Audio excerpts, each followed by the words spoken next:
precisamos ficar atentos a essas questões, tá certo? Não estou dizendo que é uma situação, vou dizer que é uma preocupação moderada, mas se o ano que vem isso aqui se repetir, nós vamos ter crise no final do ano que vem. Uma parte desse efeito também tem a ver que a empresa que traz o dinheiro, sim, eu tenho, que ela volta o dinheiro. Na verdade, eu tenho aqui o estoque desse negócio. Nós vamos ver que, do ponto de vista do déficit da dívida pública, a dívida externa pública, Banco Central e governo, nós declinamos a dívida. O problema é que os bancos têm mais de 200 bilhões de dívida externa e as intercompanias, que as empresas, na verdade, emprestam para receber juro do empréstimo, uma 240 bilhões de dólares de dívida. É lá que está a dívida, não é no Estado. O Estado, o governo geral, Estado, município, governo central e o Banco Central devem, nós vamos ver aqui à frente, tá certo?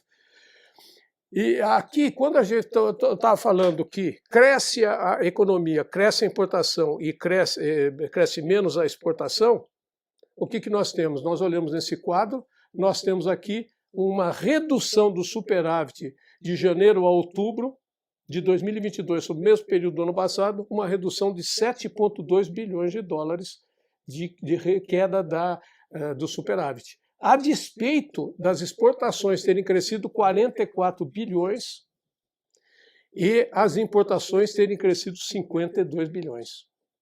Tá certo? A despeito disso, o superávit se reduziu. E aí, quando a gente fala que a economia cresce, e tem fenômenos, porque a economia do mundo ela depende de circunstâncias do mercado internacional. Então você tem uma guerra na Ucrânia, vai afetar, você tem riscos, né? Então, por exemplo, o que aconteceu? O minério de ferro, na retomada da China no ano passado, ele bateu recorde de preço. Esse ano o preço caiu. Quanto caiu o preço? Provavelmente caiu 30% em relação ao recorde.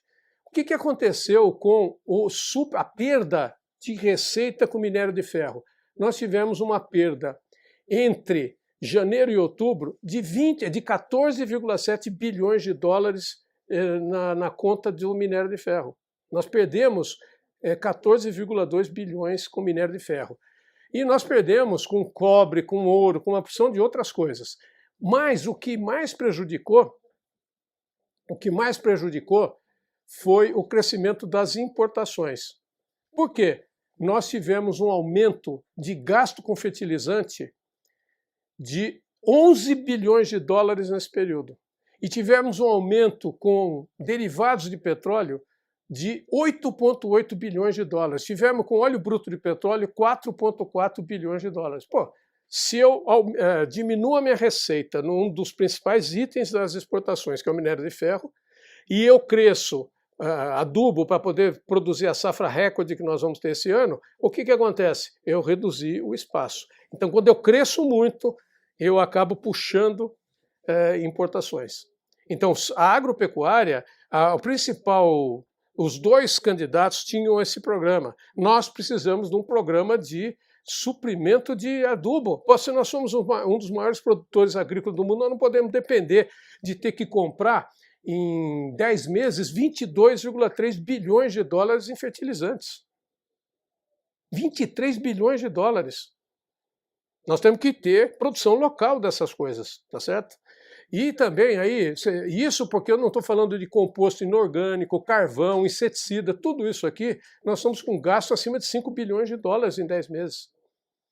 Então, nós não podemos ficar só olhando a quanto, nós temos que olhar as contas externas.